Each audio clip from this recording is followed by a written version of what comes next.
2090. But when they happen, they give us the opportunity to find out a little bit more. Back of your eyes, and there are no pain sensors there, so you won't even feel the damage being done. So the best way by far is to use a pair of these. These are Eclipse views, and that's what we've all got here today. But do just check, they've got this CE mark, shows this. There are other ways that you can view the eclipse. And in fact, a few weeks ago, I went down to Bournemouth to make a guide to show you how to view the eclipse safely. It comes through a lens at the front and bounces off 3 mirrors inside, and then creates an image of the sun on this piece of paper in the centre. So it's essentially a folded up telescope, and you can see it's nice and compact. So what we have here is this finger that casts a shadow. And to get it looking at the sun, you need to get rid of that shadow. Just give it a tilt there, move it slightly. Environment, measuring the weather right across the country. Tom, what's the wind speed at the moment? It says 0.9 miles per hour. Okay, so that's one of the elements for measuring. Temperature as well. Even if you're not seeing an astronomical eclipse, you'll be experiencing... Important is it that all people across the country are able to feed into this? Well, it's getting that whole UK picture that's really important. Normally you're only getting a few isolated observations, but pulling in all this citizen science is really going to make a big difference. I'm absolutely loving that, thank you.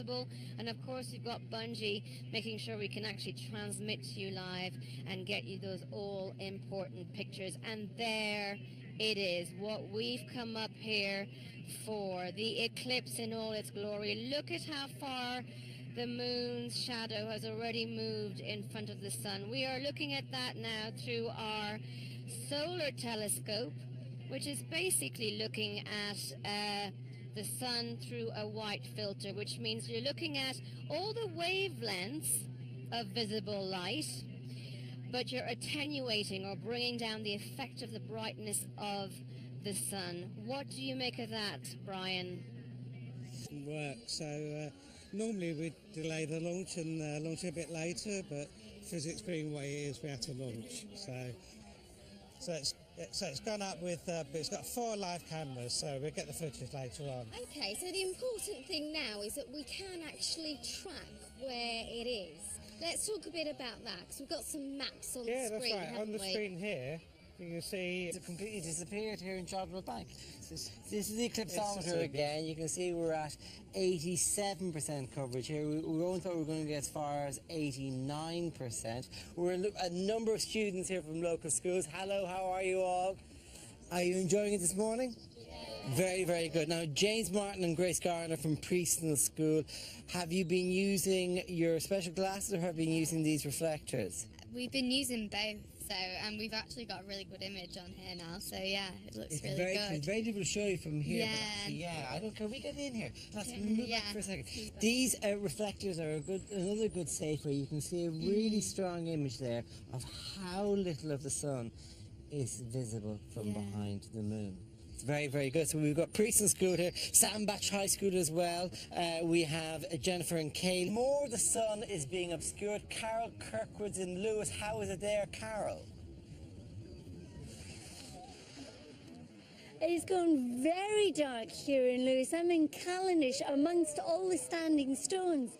And if you look behind me, it is really busy now, people coming out to see it.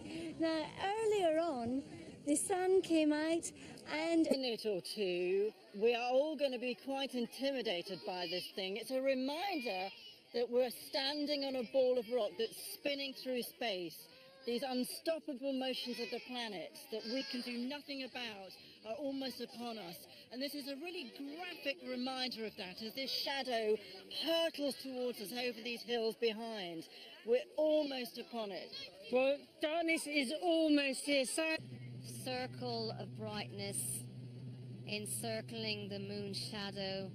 Oh, are we seeing features that look suspiciously like prominences? This is where the chromosphere becomes visible. There it is, the diamond ring. and we have reached totality. We have reached the most incredible moment in a total solar eclipse. There is the corona, the sun's faint, thin atmosphere that you can never see usually. You can only see because the moon has now completely eclipsed the sun. There is one tiny thing on, one tiny feature at about 11 o'clock that looks like a prominence, potentially. It could be part of the chromosphere. The Still going on, by the way. Let's just grab a quick word with Peter. Any early findings so far? I know it's difficult. Leah, it's been fantastic. And, you know, to be honest, you didn't need a thermometer, did you, to just feel that change? The warmth's just coming back from the... Is with what you need to know. First, you need to find out where and when the next eclipse is going to be. This is the Eclipse Chaser's Bible. It lists every single eclipse that's going to take place over the next 485 years. To help me choose which is my best bet, I'm meeting eclipse expert Sheridan Williams. He's covered 150,000 miles chasing eclipses around the world and has the t-shirts to prove it. Episode, of course, on our Stargazing. We're back on BBC Two for Stargazing Live tonight for some post-match analysis, essentially. Yeah. The interesting thing for me is that bright light, that prominence that we saw. I'm really interested in that. The level...